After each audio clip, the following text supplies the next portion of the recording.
ऐसे घेरा बना लीजिए, सर्किल टाइप का बना लीजिए।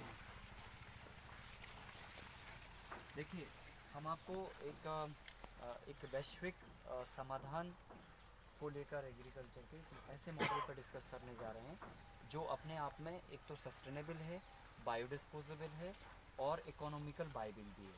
ठीक है, ये तीनों विषय हमें साथ में लेके चलना पड़ेंगे। अगर वो सस्टेनेबल नहीं हुआ तो हमारी कमर टूट जाएगी बाहर से चीज़ों को लाते लाते। ठीक है, अगर बायोडिस्पोजेबल नहीं हुआ तो इन्वायरमेंट के लिए हम खतरा पैदा करके जा रहे हैं, जो आज हमें नहीं तो आने वाली जनरेशन को भोगना पड़ेगा। कुछ कुछ तो हम ही भोगने लगे, फिर आने वाली जनरेशन को और ज़्यादा भोगना पड़ेगा। और बाइबिलिटी इसलिए क्योंकि हमारा परिवार उससे चल रहा है, तो हमें वो ज़रूरी है। तो अगर तीनों चीज़ें इससे फुलफ़िल हो रही हैं तो ये इससे अच्छा कोई मॉडल नहीं है। ठीक है, अब इसमें सबसे जो इम्पोर्टेंट बात होती है कि हम एक समझ लगाते हैं, जैसे मैंने आपको सुबह से ही फोकस किया है कि हमें चीज़ों को समझना चाहिए। ठीक है, और जब हम इस चीज़ की समझ रखते हैं तो फिर हम इसमें बेहतर रिजल्ट ले पाते हैं। ठीक है, समझ के लिए सबसे इम्पोर्टेंट बात यह है कि आज की तारीख में ये आपको समझना होगा कि क्लाइमेट लगातार बदल रहा है, जलवायु लगातार बदल रही है। बदलती जलवायु का असर हम इंसानों पे जैसा पड़ता है, हम तेज़ गर्मी में छाया ढूंढते हैं, तेज़ बारिश में हम छत ढूंढते हैं, या तेज़ ठंडी में हम गर्म कपड़े ढूंढते हैं, ठीक उसी तरह से पेड़ पौधों पर भी क्लाइमेट चेंज का या फिर मौसम के बदलाव का फ़र्क पड़ता है। बड़े पौधे तो सरवाइव कर जाते हैं, लेकिन छोटे पौधे जैसे कि हम सब्जियां उगा रहे हैं या इस तरह की चीज़ें कर रहे हैं, इन पे थोड़ा सा असर बहुत गहरा पड़ता है या ज़्यादा पड़ता है। तो हमें क्या करना चाहिए, जैसे हम अपने लिए घर बनाते हैं रहने के लिए, ठीक उसी तरह हम पौधों के लिए एक अनुकूलित वातावरण अगर हम तैयार कर दें या उनका एक अनुकूलित सेट बना दें जो हर मौसम में पौधों को ग्रो करने के लिए सक्षम हो, तो मुझे लगता है कि पौधे कंफर्टली आराम से उग पाएंगे।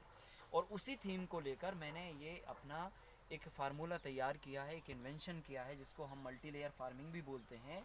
और इसमें हमें क्या बनाना पड़ता है, एक पहले पौधों के लिए अनुकूलित वातावरण बनाना पड़ता है। और उसके लिए हम क्या करते हैं, 5x6 की सेटिंग पर जो भी आपके पास लकड़ी है, बैम्बू है, इस तरह का कुछ भी है, तो वो हम लगाते हैं 5x6 के सेटिंग पे।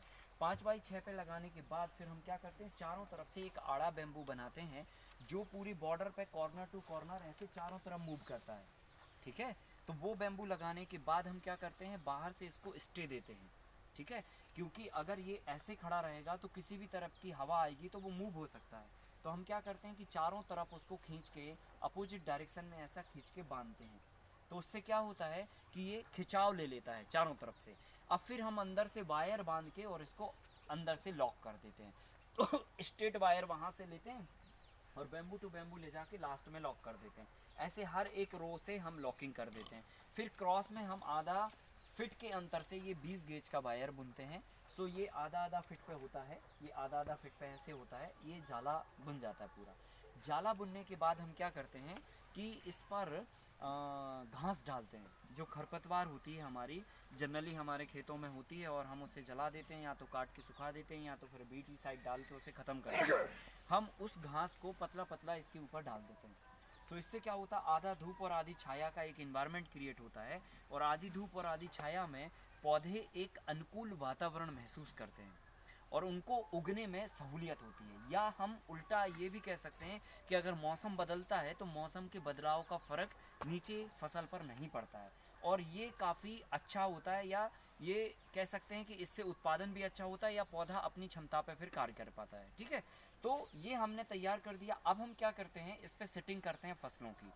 तो जैसे मैंने बताया कि मल्टी लेयर फार्मिंग एक सीधे सरल शब्दों में अगर समझा जाए तो मल्टी लेयर फार्मिंग की परिभाषा अभी अलग अलग लोगों ने अलग अलग ढंग से दे रखी है। लोग एक ही खेत में कई तरह की फसलों को लगाना मल्टी लेयर फार्मिंग बोलते हैं, जो कि गलत है। मल्टी लेयर फार्मिंग एक अलग चीज़ है। हमने जब देश के सामने ये फार्मूला रखा तो लोगों ने कहा कि ये तो पहले से हो रही है, पर पहले से मल्टी लेयर नहीं हो रही है, मल्टी क्रॉपिंग हो रही है। उसको मल्टी क्रॉपिंग बोलते हैं। एक ही खेत में कई तरह की फसलों को उगाना मल्टी क्रॉपिंग है, और एक के ऊपर एक फसल उगाना मल्टी लेयर है। और एक के ऊपर एक उगाने के लिए आपको स्ट्रक्चर बनाना होता है, क्योंकि आपको अलग अलग फसल के लिए अलग अलग फ्लोर अलाट करने होते हैं। जैसे अगर हम इसको और सरल शब्दों में समझें तो जैसे शहरों में जगह कम पड़ी तो लोगों ने मल्टी स्टोरी बिल्डिंग बना के कम जगह में ज़्यादा लोगों को रहने की व्यवस्था बना ली। ठीक उसी तरह से जब हमारे खेतों में या हमारे खेत पे जगह कम हुई तो हमने कम जगह में ज़्यादा फसलें लगाने की व्यवस्था बना ली। अब व्यवस्था का मतलब ये है कि आपको सेटिंग बनानी पड़ेगी, ये ऐसे ही तो नहीं होगा। जैसे घर घर हम क्या करते बनाते हैं ना, फ्री तो फ्लोर पे रहते हैं, तो इसमें भी एक व्यवस्था बनानी पड़ेगी और व्यवस्था में ये ढांचा आपको बनाना पड़ेगा। इस ढांचे का एक पॉजिटिव पॉइंट ये है कि ये अनुकूल